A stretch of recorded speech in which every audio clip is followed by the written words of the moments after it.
Yung cellphone ko. Nagulat ako sa Good laki ng mukha mo doon. morning. Ayan, kape, kape, Si kape. Martin, nandun pala siya, oh. Wala na, nakaano na kami. Pabalik na kami, doon na kami sa Magra eh. No?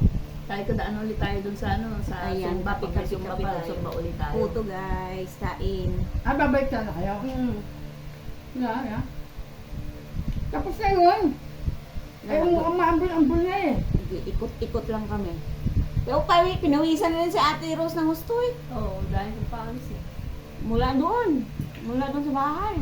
Mula sa bahay kasi nag-walking na kami. Mga ano. Ay, pinawisan na kami, tuloy-tuloy. Ayan si Ate Marilyn, ay si Ate Alma. Oh. Ano sabi? Ayan. Pupwentuhan sila sa bus eh. Na Ate Babes. Yun na? Ate Babes. Kahapon, Lunes, nangumbida pala yun si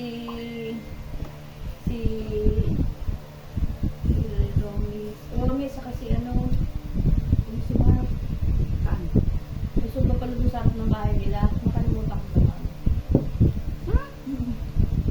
Ano sinabi? Nakalimutan ko. Ano pa? Birthday niya, kahapon. Saan yun? Sa bahay niya sa Ramon Cruz. Ramon Cruz. Yung kila Romy. Kila Romy. Ano sinabi? Magsumba tayo. Hapon ba? Kaya nga, hindi umaga. Ano? Naalala ko yun, nasa tindahan ako, nakita kami sa tindahan, mamimili sila. Ay, ikaw, sabi, punta kayo dun sa bahay ah. Pero nakita ko wala namang dabarkads tayong pumunta. Hindi, Ate Babe sa inyo. O si Babes lang. Nakita ko yung post na ni Maribel. Hindi ko naman alam ang bahay nun. Hindi ko alam bahay nila. Ako yun, alam ba yun?